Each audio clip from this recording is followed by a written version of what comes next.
Hey, good morning. So today I wanted to talk to you a little bit about what is the appraisal process and what does it consist of. So if you're in the process of purchasing a home right now and you're going through a conventional or a FHA, VA, or a USDA loan, your loan will go through a process in which you will have to have an appraiser come to the house that you are purchasing and give a true valuation of what that house value truly is, or what they call a resale value. So let's dive into that just a little bit so I can kind of walk you and guide you through this whole process as to what they're going to be doing. So once you get to a certain point in your loan, your lender is going to reach out to an appraiser and they're going to get an appraiser, to go to that house to give them a true valuation of the home's worth or resale value. So what they'll do is that appraiser will go, he will take pictures of the house on the inside, take pictures of all the rooms and everything on the inside of the house as well. But another thing he will do is he will measure that house to make sure that the square footage that's listed in the MLS or on tax records or wherever, make sure that it's correct. A lot of times people will make additions to their house and things like that, and those additions are not recorded in the tax records. So sometimes, every once in a while, you'll find a house that's a little bit off. But he'll measure the house and make sure that that square footage is accurate and correct. So another thing he'll do is on the outside of the home, he's going to look at your roof, he's going to check your HVAC unit on the outside, make sure everything looks good and is operating in a proper manner.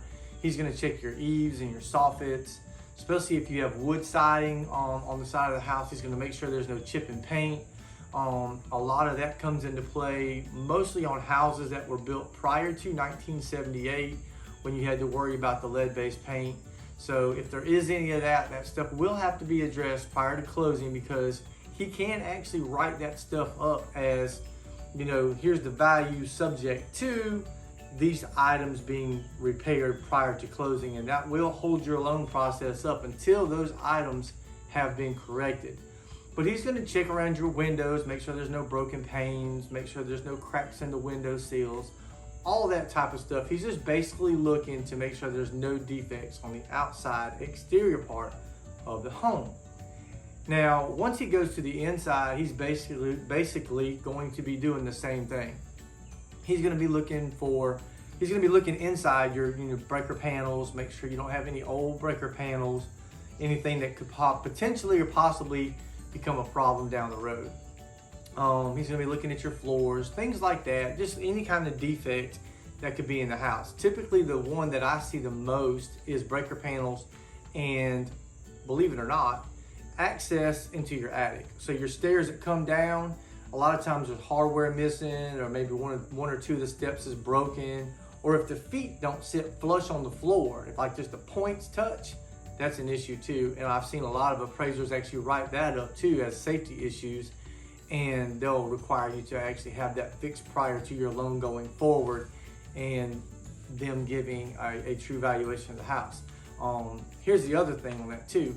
If by some reason there is something that is written up as a defect on your home and is in there as a repair contingency in your appraisal report, that appraiser, after it's been fixed, will have to come back out to your house a second time to verify that those repairs were actually done and that they were actually done correctly.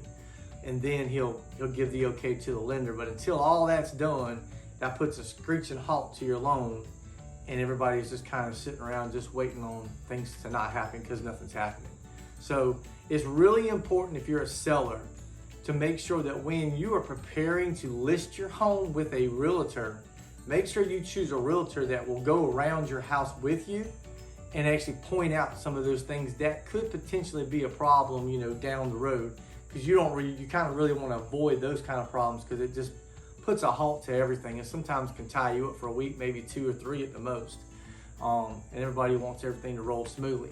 So, but once that appraiser gets all that information, he compiles it into a report, he's going to actually pull together some comparables, usually about 5, in the area of your home to get a good valuation or resale value of your home. He'll take that report, submit that to your lender, and say, this is what I feel is the true value for said property. As long as your loan reaches that value or is below that value, you're good. Now, in some cases, the contract price is much higher than what the valuation price is. And when that happens, there's several different things that can happen. You have to go back and renegotiate the terms, or sometimes the buyer, if they really just want the house and the seller won't negotiate off that contract price, you'll have to come out of pocket. Reason being, the bank is not going to loan you any more money than what that valuation for the home is, because they don't want to put themselves in a situation where they could potentially be upside down in a house, just in case for some crazy reason you decide you don't want to pay your mortgage anymore, or if you just wind up on a hardship of some sort, maybe you lose your job or something like that happens down the road, and they have to foreclose on the house. So the bank's going to make sure they're protected and make sure that loan's going to be taken care of, so that if something bad does happen, that they can at least get their money back out of the house. So that's pretty much the appraisal process in a nutshell. It's basically just an appraiser coming out there, making sure that everything is in good working condition. There are no defects in the home.